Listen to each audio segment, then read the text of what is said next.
Hi there, my name is Decibel Dave and I'm here to teach you how to whistle with your fingers.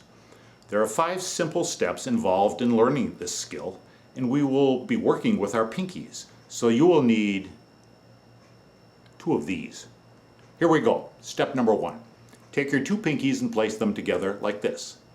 The angle that you form can be anywhere from about 30 degrees all the way to about 90 degrees. Any of these angles in here will work. This is a relatively simple step and you will probably get this first one exactly right. Moving on, step number 2. Take the tip of your tongue and lift it up towards the roof of your mouth.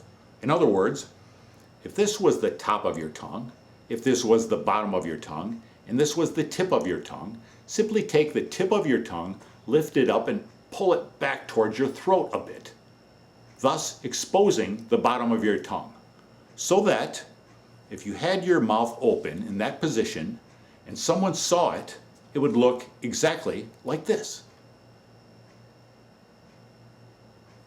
This too is a relatively simple step and you will probably get this one exactly right, just like the first. Moving on. Now step number 3 is a little more difficult. Here we are going to take our pinkies and lean them up against our tongue at a certain angle. Now since this angle is a little bit difficult, we need to look at it.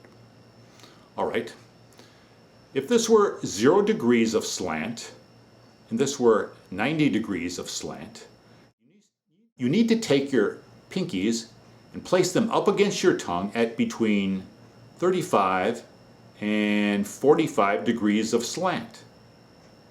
Now this is a fairly narrow range in here, but somewhere in there lies a sweet spot. That is an angle that will work for you better than any other angle. And it's up to you to find your own little sweet spot angle through experimentation. This is a step that you need to work with. Also, I should show you where on the tongue you need to place the pinkies. All right, let's look at this photo again. Now, of course, this is the base of our tongue is down here, and the tip of our tongue lies right up here. It's sort of in back of my giant teeth here. Well, anyway, we need to place our pinkies up against the tongue. We can place them anywhere from, let's say the middle of the tongue, almost all the way up towards the tip of the tongue. In other words, the upper half of the tongue. You can place them there, and that will work the best. Now, since this is a more difficult step, step 3, we will come back to it later. But moving on, step number 4. Here we want to close down our mouth a little bit.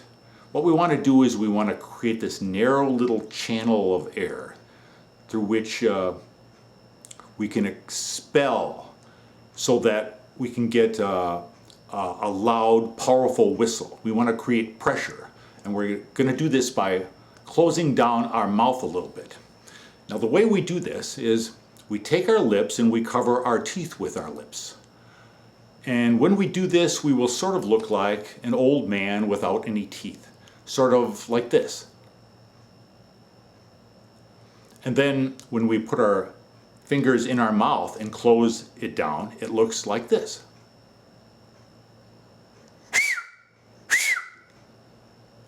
Like that.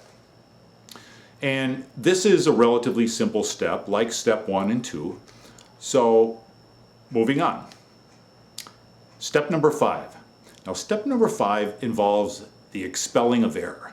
And it's not the simple, trite step that it might seem to be. Let's look at a photo.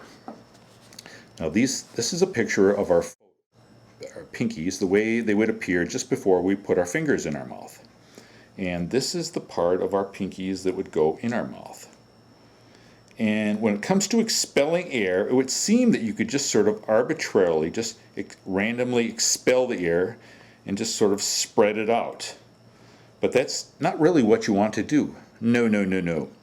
What you realize if you practice just for even a few minutes is that you can expel the air, you can direct your expelled air to anywhere, any particular spot that you want to. You could expel it right to this spot or to this spot, let's say. But here's what you want to do. You want to expel your air, you want to aim for this particular spot. It's sort of a triangle, with this being point A, point B, and point C. This little triangle here, we can call this the blowhole. And you want to try and shoot your air right through this spot. And if I had to pick one thing that would be sort of the secret to learning to whistle, learning this whole process quickly, I would say that that's it. Expelling your air towards the blowhole would be the single most important thing in learning.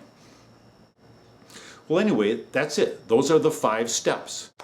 And in reviewing the steps, remember, step 1 and 2 and 4 are relatively easy, and you'll get those instantly. You only have to concentrate on step number 3, where you're searching for this certain angle. You'll have to experiment looking for this certain angle when you lay your fingers up against your tongue. And also you'll have to always remember step 5, where you're trying to expel your air towards that blowhole. And if you concentrate on those 2 steps, I think you will get this quite quickly. And well, that's it. That's how you whistle with your fingers. My name is Decibel Dave.